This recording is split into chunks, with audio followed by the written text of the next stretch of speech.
Goeiedag graad 12.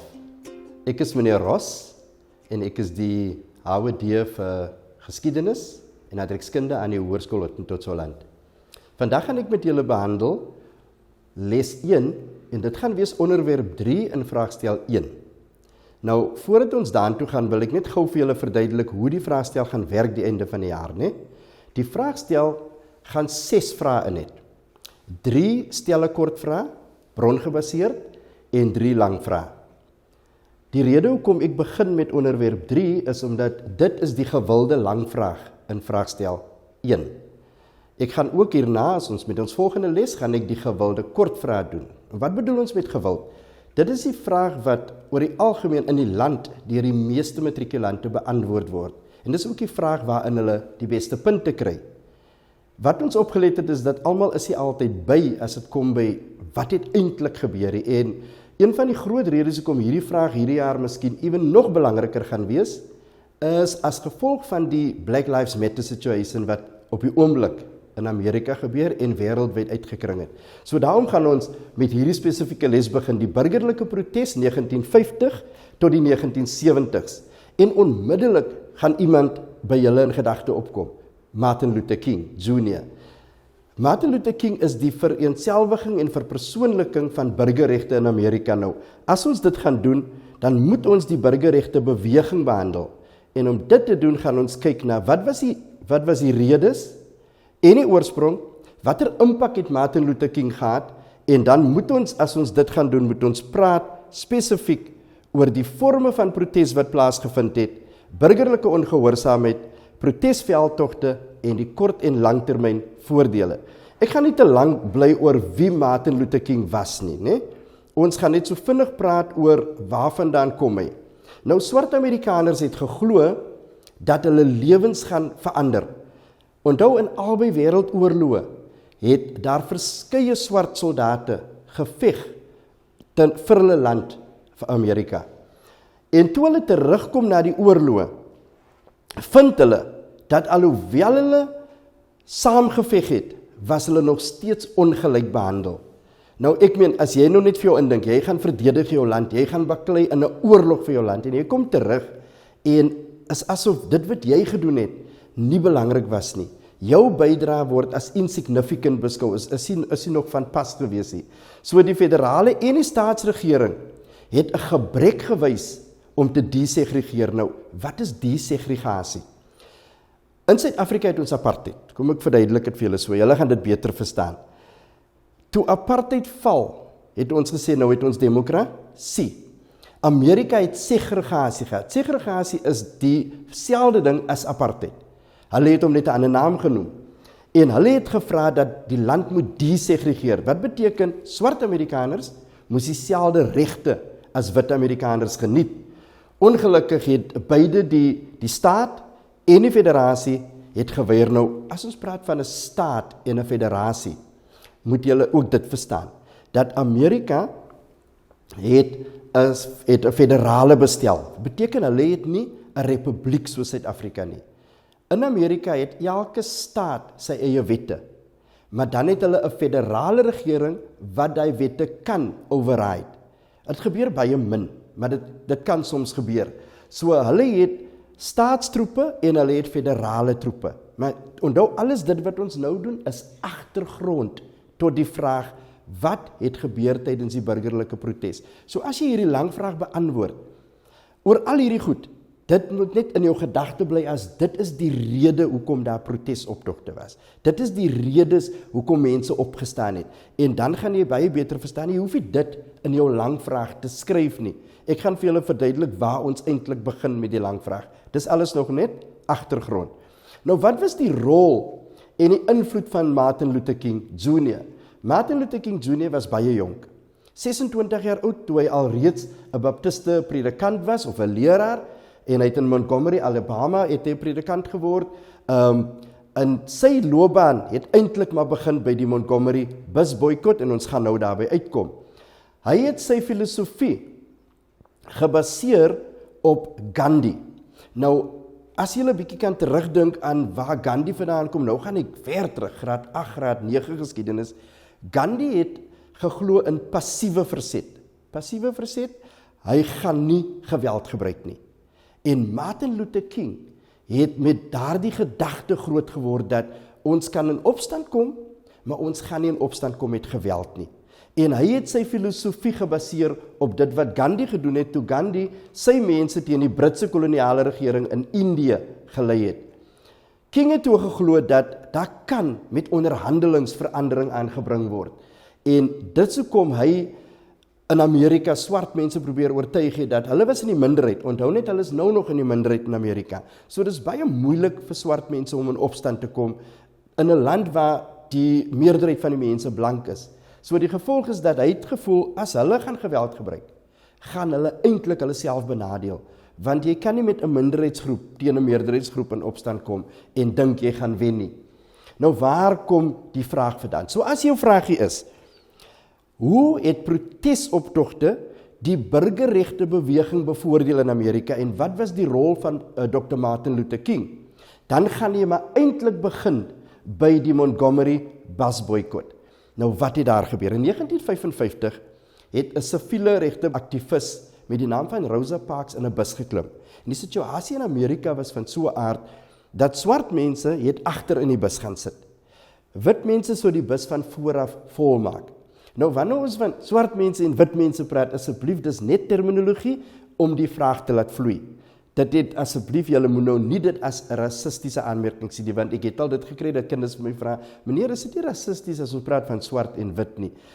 Dit is 'n bietjie moeilik om dit vir julle te verduidelik in hierdie kort tydperk, maar nee, dit is nie rassisties nie, dit is sodat jy die vraag kan verstaan.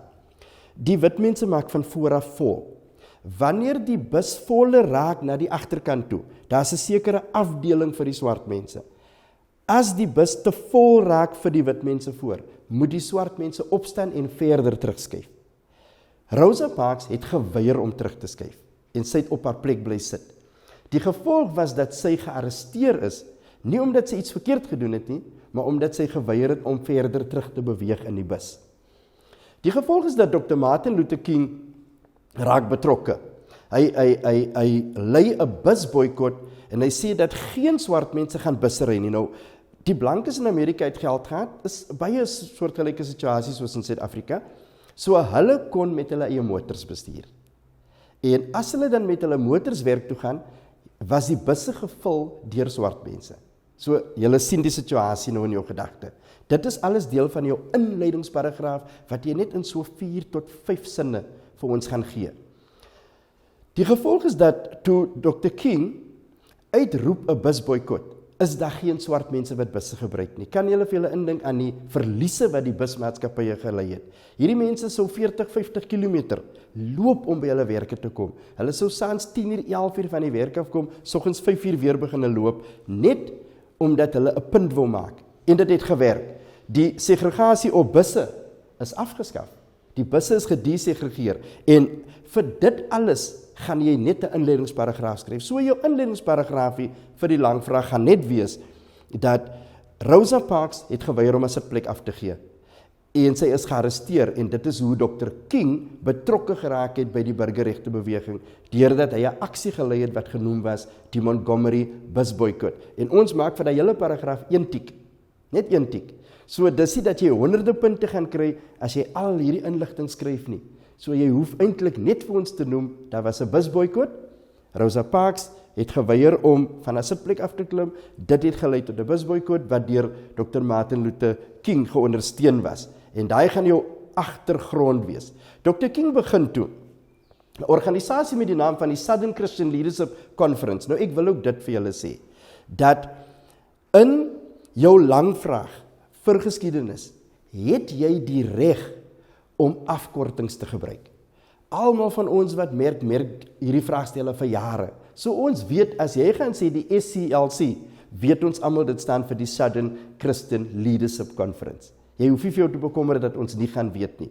Die Montgomery busboycott was die eerste oorwinning vir swart Amerikaners om hulle vryheid in Amerika te bekom. Nou kom ons kyk wat het volgende gebeur. Nou gaan jy begin met jou paragrawe en jou eerste paragraaf gaan verwys na die sit-ins. Nou ek het probeer dink, hoe vertaal 'n mens 'n sit-in? 'n insit?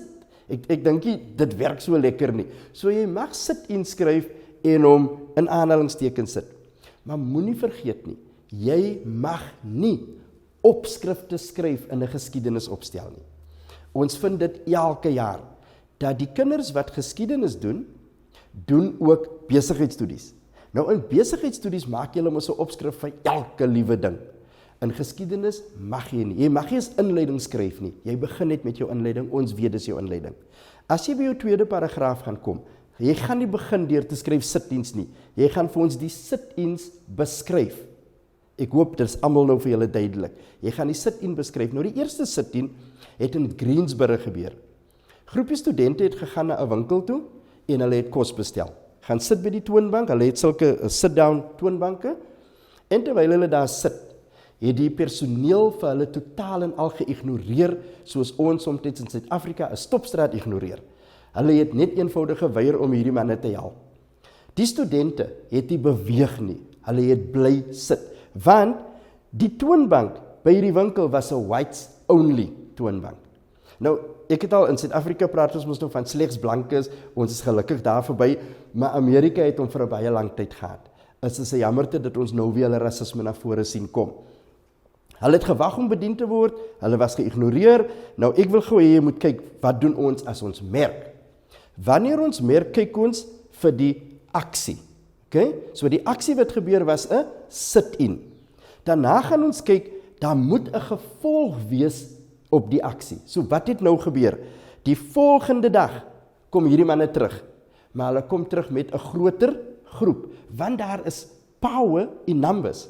Nee, daar is ons baie mag as jy getalle aan jou kant het. So hulle kom die volgende dag met 'n groter groep en hulle gaan sit weer. Daar is 'n pragtige klip as julle kan dit gaan Google oor die Greensboro sit-in, waar die personeel verbykom en die ander mense bedien en hulle ignoreer hierdie groepie. En die blanke ouens staan op en soos hulle uitloop gooi hulle melk en suiker oor hierdie studente en hy studente bly sit.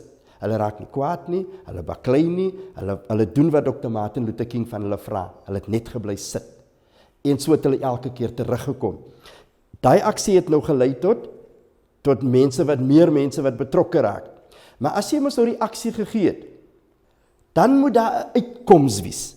So elke paragraaf wat jy skryf, soek ons 'n aksie, ons soek waartoe het dit gelei en ons soek jou uitkoms daartoe. Nou wat was die uitkoms? Die uitkoms was dat hierdie studente was gearresteer. Nie omdat hulle iets verkeerd gedoen het, weer eens nie, maar omdat hulle gaan sit het by 'n toonbank wat nie vir hulle gereserveer was nie. Maar hierdie aksie lei tot iets. Nou, wanneer ons merk, kyk ons vir jou argumentslyn. Jou argumentslyn, jy moet dwarsdeur, moet jy dieselfde lyn volg. En hierdie lyn gaan oor die protesaksies. So hoe weet ek dat jy weet waarvan jy praat? Hoe weet ek dat jy het geleer en dat jy nie net soos 'n papegaai die goed in jou kop het nie, maar dat jy ook weet wat dit beteken? Deurdat ek gaan kyk na jou argumentslyn. So as jy met die volgende aksie, dit kan saam een paragraaf wees, dit maak nie saak nie. As jy nou gaan na die volgende een toe, nou gaan jy begin deur te sê, alhoewel segregasie by busse ongrondwetlik verklaar is. Dit is mos nou die eerste aksie wat plaasgevind het, as julle nog kan onthou. Was daar in die suidelike state nog steeds rasisme? Nog steeds die onderskeid tussen wit en swart? Nou weet ek, omdat jy die woordjie alhoewel gebruik, dat jy is besig met 'n storie. Die storie volg, hy loop, né? En alhoewel hulle daai bussegregasie, die busse is gedesegregeer, was daar in die suidelike state rasisme, soos ek reeds gesê het, en daarom in Mei 1961, en dis wat vir my interessant was, het 'n veelrassige groep van omtrent 13 jong mense op 'n bus gaan klim in die suide wat na die suide toe gereis het. 'n Greyhound bus word daar genoem. Jy sal oplet dat op hierdie notas wat ek hier gebruik, het ek vir jou in bold gedruk, in dik swart gedruk, waarna ons kyk. As ons gaan merk, gaan ons kyk vir sit-ins. As ons gaan merk, gaan ons kyk vir veelrassige groep van 13, want ons soek hierdie woord daarin, maar jy mag nie opskrif skryf nie. Nou hoe gaan jy hom inbring? Jy gaan nou sê dat hierdie protes van hierdie groep mense het gelei daartoe dat hulle genoem word freedom rides. Hulle het gaan ry vir vryheid. Nou die kinders skryf freedom riders. Die mense het nie self die bus bestuur, hulle het op die bus gesit. So jy kan nie sê freedom ride dis nie. Dis freedom rides. Hulle het ook nie verniet gery nie, want dis wat die kinders skryf. Hulle het verniet gery, hulle het betaal. Maar hulle wil bewys dat hulle kan as 'n veelrassige groep op die bus klim. Daar is ook hieroor 'n interessante video beskikbaar. Dit is jammer ek het nie al die links vir julle beskikbaar vandag nie, waar hulle wys hoe dat die blanke ouetjie wat deel was van die groep, hy was so aangerand omdat hy saam met swart mense op die bus geklim en hulle koers geondersteun het. Nou, die gevolg is dat Martin Luther King word weer eens betrokke. Sy rol gaan dwars deur die burgerregte beweging loop. En hoe word hy betrokke? Die Birmingham veldtog. In Birmingham het Martin Luther King en julle weet nog waarvoor hierdie staan, Southern Christian Leadership Conference, het hulle 'n ekonomiese boikot van wit besighede en 'n reeks protesoptogte gereël, veral in Alabama. Die idee was dat die winkels moet desegregeer. Nou, as ons praat van, ek weet vir julle wat 'n ander generasie is, verstaan miskien nie heeltemal hierdie konteks van Suid-Afrika nie, maar ons was in 'n soortgelyke konteks, waar as jy blank was, kon jy vroeër gaan inkopies doen, en as jy bruin was, het jy later, en swart mense nog later. So, ek verduidelik dit altyd so in my klasse. Die vars groente kom die oggend in, en die vars vleis, en as jy blank was, gaan koop jy. En as jy bruin was, dan kry jy die medium groente en vrugte, en as jy swart was, kry jy die vrot groente en vrugte en vleis, want jy kom vanmiddag wanneer die bestes uitverkoop is. So daar was segregasie, daar was apartheid ook in winkels. Nou Amerika het 'n soortgelyke situasie gehad. Die gevolg is dat mense begin om die winkels te boikot. Julle almal weet wat boikot is. Ek aanvaar as jy graad 12 is, moet jy weet wat boikot is, protes, jy beteken protes aan. Die gevolg is dat die winkels het gedesegregeer. Hoekom? Hulle kon nie soveel besigheid verloor nie. Maar in die proses is Dr. King gearresteer. Die man wat die hele besigheid gelei het. Die besigheidsleiers het besluit, proteste teen hulle winkels, protesveldtogte was nie goed vir besigheid nie, en daarom het hulle besluit om die eetplekke, die ruskamers, die drinkplekke, al hierdie goed oop te stel vir almal, en ons sê dan, dit was gedesegregeer. Ons gaan kyk vir protesoptogte, Birmingham, en ons gaan kyk jou aksie wat gaan lei tot desegregasie. Daarvoor soek ons. OK, die betogers is vrygelaat later, en toe het Martin Luther King nog 'n veldtog gelei. Sy volgende veldtog het egter dramatiese afmetings aangeneem. Hoekom? Martin Luther King neem een van sy mees kontroversiëelste besluite. Hy vat kinders om saam te loop. Kinders om deel te neem aan hierdie optog. Dit word tot vandag toe onthou as die Children's Crusade, en die kommissaris van publieke veiligheid in Birmingham, Eugene Bull Connor, het opdrag gegee dat die polisie hierdie kinders met hoë druk waterslange, powerhouses, houses moes hy vir hulle spuit, en die kinders honde was op hulle losgelaat. Die kinders was so getraumatiseerd. Hulle sê op daardie dag was daar 500 kinders gearresteer. Alhoewel dit dramaties en traumaties was, het dit sy doel bereik. Televisiekameras, koerante, nuusberigte het dit aan die wêreld vertoon wat gebeur met swart mense in Amerika. Die gevolg is dat daar word druk geplaas op die regering, en ek dink dit was die rol van die burgerregte beweging. Amerikaners was geskok dwars oor die land om te sien dat dit met kinders kon gebeur. Nou wat was president Kennedy se reaksie? President Kennedy was op daardie stadium in die Withuis, en Kennedy word gekonfronteer met oproepe. Mense vra, hoe kan dit gebeur? Tot blanke mense vra, hoe kan dit gebeur? Dit is mos nie menslik dat so iets kan gebeur nie. Die gevolg is dat Kennedy maak 'n openbare verklaring op nasionale televisie waarin hy sê dat rassesegregasie het geen plek in die Amerikaanse samelewing nie. Ongelukkig het Kennedy self nooit die wette geonderteken wat segregasie tot 'n einde gebring het nie, alhoewel hy tot vandag toe beskou word as een van die groot kampvegters vir desegregasie in Amerika. Vir die burgerregte beweging was sy verklaring 'n groot oorwinning. Die volgende aksie wat plaasvind is soms een van die aksies wat hulle as 'n lang vraag insit, né? Die opmars na die Lincoln Memorial. Nou, of julle praat van 'n gedenkteken in Afrikaans. In 1963 het Amerikaanse werkloosheid op 11% gestaan. Die gevolg is dat 'n veteraan van die burgerregtebeweging, Philip Randolph, reël 'n aksie na die Lincoln Memorial in Washington toe. Die optog sou bekend staan as die optog vir werk en vryheid, jobs and freedom. Die gevolg is dat Kennedy was onderdruk. Onthou, hy het reeds 'n verklaring gemaak om te sê rasisme verdien nie 'n plek in die Amerikaanse samelewing nie. Die gevolg is dat Kennedy keer hierdie optog goed. Hy sê goed, julle kan maar loop. Dit was tot op hede een van die grootste optogte in Amerika. 250.000 mense daag op vir die optog. Waarvan, en om vir julle te wys hoe dat Martin Luther King mense kon beïnvloed, 60.000 van die mense was blank wat deelgeneem het aan die optog. En dit is een van die interessante waar mense sê Martin Luther King het gesig gekoop. Ek dink Martin Luther King het mense oortuig. En by hierdie optog sal vir altyd onthou word as die I Have a Dream speech optog. En ek is seker die meeste van julle ken die I Have a Dream speech. Ek laat my kinders dit uit hulle kop uit opsê want ek dink is nog steeds relevant.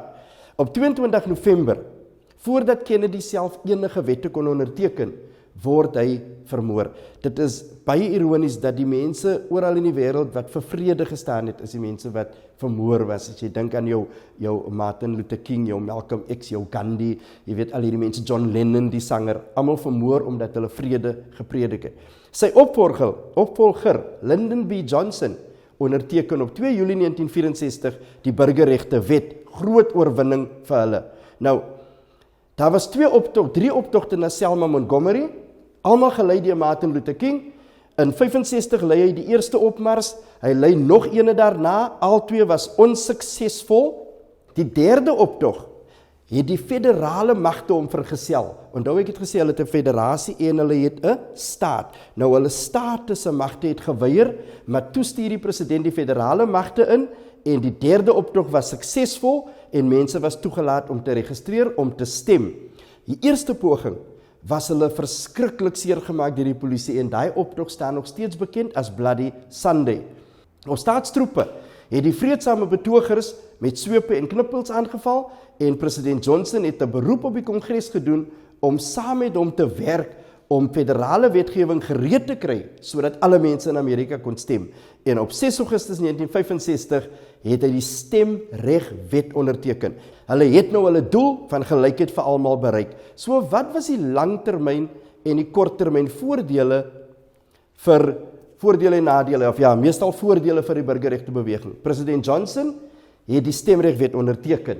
Martin Luther King Jr. het duisende mense so ver gekry om in te koop om die burgerregte beweging te ondersteun. Die ondertekening van die 1964 burgerregtewet en 65 stemregwet was die belangrikste oorwinnings. Die burgerregte beweging kan geargumenteer word, was verantwoordelik vir die beëindiging van rassesegregasie in die suide. Vooroordeel het nie met nuwe wetgewing verdwyn nie, daar was nog steeds rasisme. Hulle praat van die Afrikaans, maar dit is eintlik maar 'n direkte vertaling. Dit is die Afrikaan of die swart Amerikaners het steeds rassediskriminasie ervaar en baie swart Amerikaners het nou begin om Martin Luther King se filosofie te verwerp. Die gevolg is dat hulle begin meer te neig na Malcolm X toe en Stokely Carmichael wat die eerste keer die woord Black Power gebruik het. Want swart mense het gesê ons wil nie nou meer stemreg hê nie. Ons wil nie meer hê wat ander mense vir ons gee nie. Ons gaan dit vat. So ons volgende lesie gaan ons brongebaseerde gedeelte doen oor die Black Power Movement in Amerika. Ek hoop julle het iets geleer. Baie dankie.